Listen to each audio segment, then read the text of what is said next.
Tu écoutes l'épisode 147, Notre corps ne ment jamais.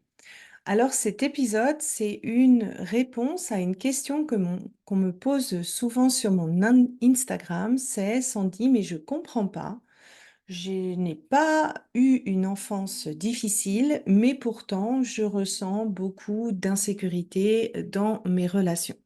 Et ma réponse est toujours la même. En fait, ton corps, il ne te ment pas. Si tu ressens de l'insécurité en relation, c'est qu'il y a une vraie bonne raison. Soit tu as vraiment une insécurité dans la relation actuelle, il y a des choses à clarifier, il y a des choses à discuter, et à ce moment-là, cette sensation d'insécurité, eh bien, elle vient t'indiquer le message qu'il y a des choses à clarifier et à discuter avec ton partenaire. Soit ça peut être ta perception de la situation qui n'est pas forcément la réalité de la situation. Et là, bah, te demande simplement de faire un point entre bah, qu'est-ce que toi tu perçois de la relation et quels sont les faits.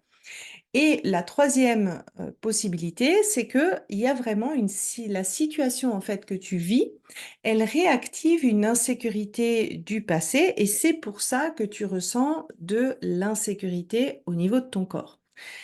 Dans ce troisième cas, et c'est ce cas-là principalement que je vais parler, si tu ressens de l'insécurité à ce moment-là, c'est qu'il y a une vraie bonne raison.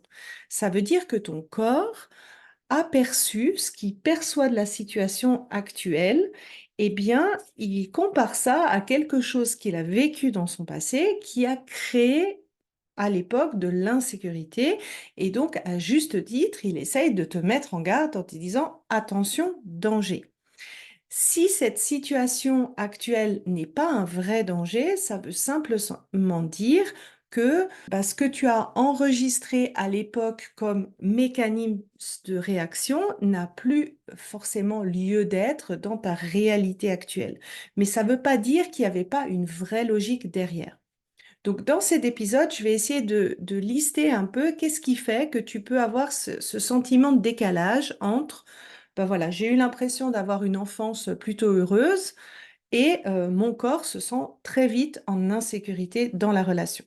Déjà, pour t'aider en fait à comprendre qu'est-ce qui influence finalement le corps, qu'est-ce qui fait que le corps se sent en insécurité, qu'est-ce qu'il enregistre, moi j'aime bien dire dans sa base de données de survie, eh bien c'est toutes les fois où tu as expérimenté une situation qui t'a submergé émotionnellement, soit parce que c'était trop, trop tôt, trop fort ou qu'il n'y avait pas assez, ou bien que c'était pendant trop longtemps et où tu n'as pas eu la possibilité de te réguler par toi-même ou via l'aide externe, notamment de tes parents par la co-régulation. Rien que en entendant cette définition, tu vois que en fait, ça va beaucoup dépendre de ton âge. Un enfant, quand il est tout petit, il n'a pas un cerveau rationnel suffisamment développé pour avoir une certaine distance par rapport aux événements qu'il vit. Donc, le stress émotionnel arrive beaucoup plus rapide. Et aussi, il n'a pas la capacité, surtout dans les premières années de vie, à se réguler par soi-même, tout simplement parce que la branche ventrale du nerf vague n'est pas encore pleinement développée. Donc un enfant, quand il est petit, il est totalement dépendant des parents pour arriver à faire cette régulation. Et donc, l'objectif de cet épisode, c'est vraiment de t'aider un petit peu à comprendre, à avoir quelques explications sur pourquoi tu ressens ce décalage. La première, et c'est la plus importante, c'est la différence entre la mémoire explicite et la mémoire implicite.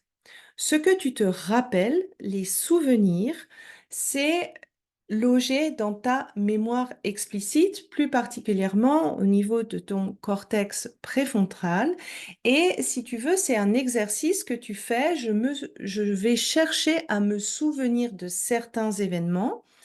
Et cette mémoire-là, elle est sujette à une certaine instabilité parce que si tu veux, tu vas avoir certains morceaux dont tu te rappelles et souvent, bah, ton cerveau va essayer de compléter le reste et ça va faire ton souvenir. C'est ce qui explique des fois Pourquoi? Ben, tu te souviens de certains événements d'une certaine manière et puis quand tu parles avec ton père ou ta mère, ben, l'événement était un petit peu différent ou eux ils s'en souviennent d'une autre manière. Ça a une certaine instabilité parce que si tu veux, ton cerveau il essaye de faire sens à ce que tu te souviens et il forme un espèce de tout.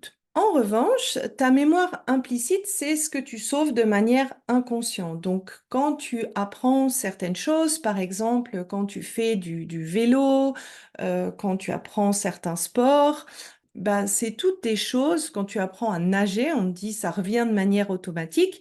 Tu fais pas un effort conscient pour te rappeler ça, ça se vient naturellement au moment où tu commences à t'y mettre.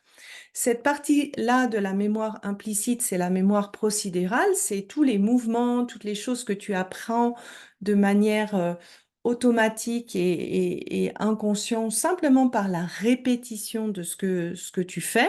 Ça, c'est quelque chose qui est logé dans la mémoire implicite. Et puis, la dernière portion, en fait, de la mémoire implicite, c'est toutes les choses qui t'ont submergé émotionnellement. Ton corps, il a aussi envie que tu t'en rappelles pour la survie. Ça aussi, il va l'enregistrer pour être bien sûr que la prochaine fois où tu as un danger potentiel qui peut arriver, ben, tu t'en souviennes. Et souvent, en fait, selon l'intensité de ce que tu as vécu, de l'âge où tu as vécu l'événement, eh bien, il n'y a pas toutes les choses de la mémoire implicite qui vont passer dans la mémoire explicite. Et dans ce cas de figure, en fait, ça peut vraiment expliquer deux choses. Il y a beaucoup de personnes qui me disent, je sais que j'ai pas eu un passé facile, mais je me rappelle en gros de pas grand-chose. Et ça explique en fait que toutes les choses qui t'ont submergé, traumatisé, souvent, elles ne passent pas, en fait, elles sont pas processées dans ta mémoire explicite. Et la deuxième chose que ça explique, c'est que tu peux avoir en fait un décalage entre qu'est-ce que tu te souviens et qu'est-ce que tu as vraiment vécu. Ça, l'enfant le fait aussi un petit peu pour assurer sa survie. Il vaut mieux avoir une perception plutôt positive de son environnement, même si c'est pas le cas, c'est un petit peu une forme de projection qui fait que tu vois un peu ce que tu vis sous l'angle un peu plus, un angle un peu plus d'idéalisation que ce qu'est la réalité. La deuxième explication, c'est que il n'y a pas que tes expériences relationnelles qui sont à l'origine de ton insécurité émotionnelle. En fait, toutes les expériences que tu as pu vivre qui t'ont submergé émotionnellement, ça peut être des accidents, ça peut être des interventions médicales, ça peut être une naissance un petit peu compliquée, ça peut être le décès de personnes proches, ça peut être une période de stress physique ou psychique prolongée. Toutes ces choses-là peuvent aussi expliquer cette insécurité émotionnelle, cette dérégulation de ton système nerveux et indirectement aussi impacter ton niveau de sécurité en relation. À cet effet, j'ai fait deux épisodes de podcast, un qui parle de l'impact de la naissance dans tes amours et un autre qui parle de l'impact de ta vision de la mort dans tes amours. Je te laisse googler dans le podcast pour retrouver les épisodes. Donc, la deuxième explication, c'est que peut-être que oui, tu as eu une enfance facile et que en fait, ce qui crée ton insécurité, ça vient d'ailleurs. Pour te donner un exemple d'une personne que j'ai accompagnée, pour elle, elle avait eu une enfance heureuse, elle avait plutôt un attachement sécure avec ses parents. Et ce qui a vraiment impacté ses relations, en fait, c'était l'accident de vélo qu'elle avait eu et qui faisait qu'elle ressentait de l'insécurité en relation. La troisième explication, c'est ce qui s'est passé réellement versus comment tu as perçu l'événement. C'est ta perception de l'événement qui crée l'empreinte.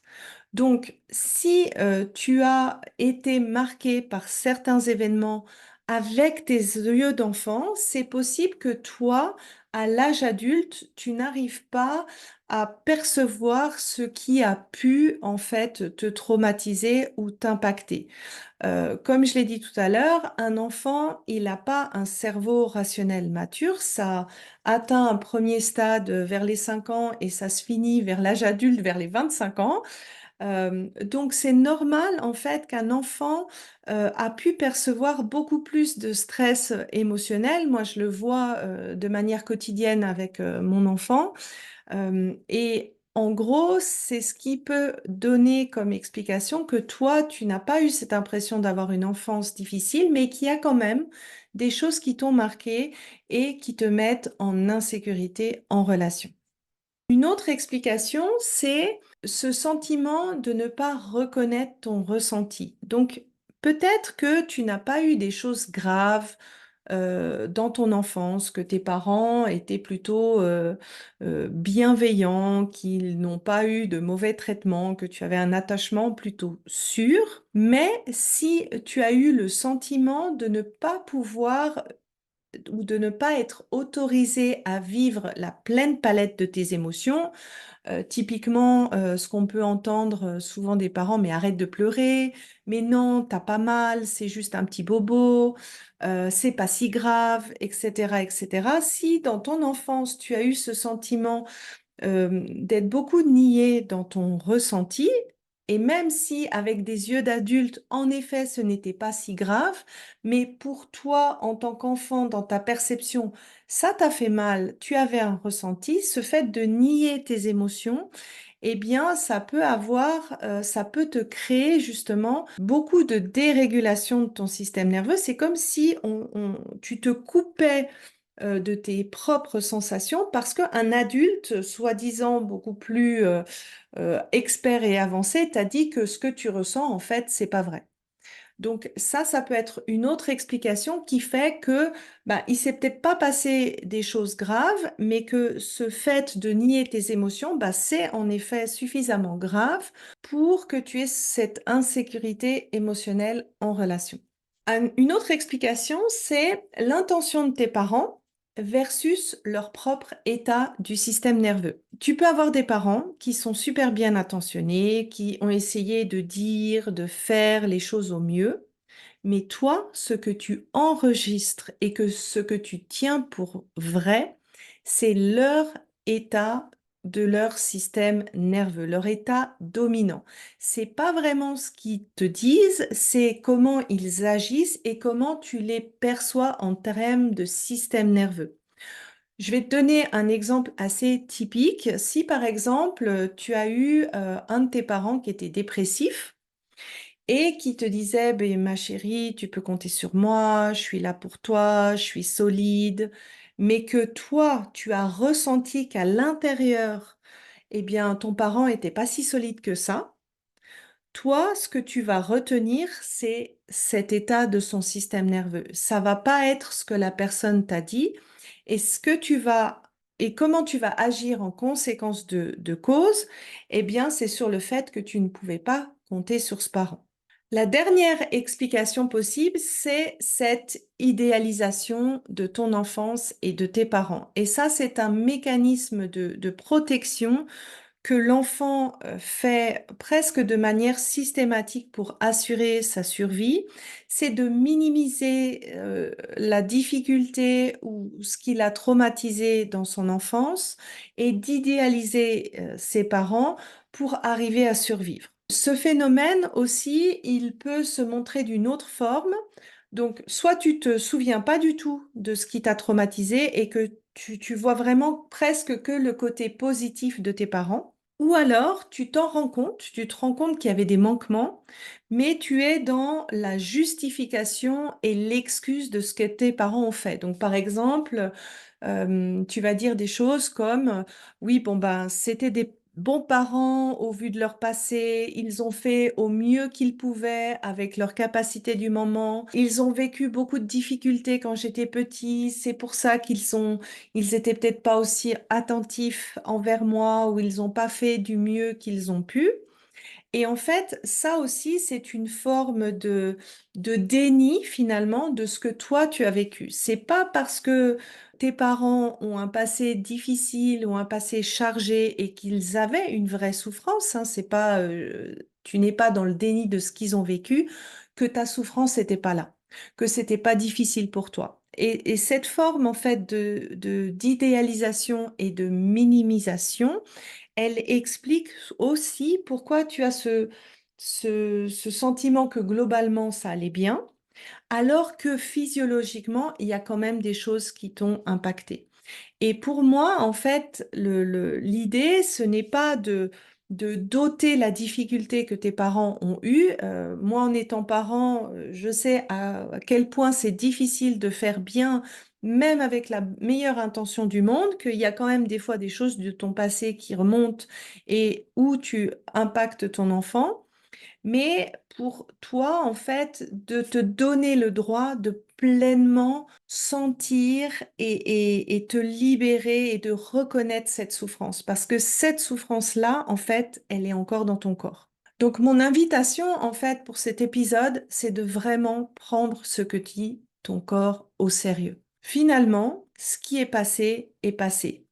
Ce que tu as besoin de faire, tu n'as même pas besoin de tout identifier, de tout comprendre, parce que ton corps, il n'oublie pas, ton corps, il te ment pas, et tout ce qui est sauvé dans ton corps, finalement, tant que tu as ces grosses dérégulations au niveau de ton système nerveux, ça veut simplement dire qu'il y a des choses à travailler, à libérer, à réguler. Et mon invitation, c'est de prendre ça vraiment au sérieux, de prendre ton insécurité vraiment au sérieux et de t'accompagner par le corps jusqu'à que naturellement ton système nerveux retrouve cette fenêtre de tolérance et arrive à naviguer beaucoup plus sereinement dans les relations, arrive à accueillir les petits moments où il y a de l'insécurité, hein. Encore une fois, le but de la régulation de son système nerveux, ce n'est pas de ne jamais sentir de l'insécurité, mais c'est d'arriver à naviguer au travers de toute ta palette d'émotions de manière plus sereine.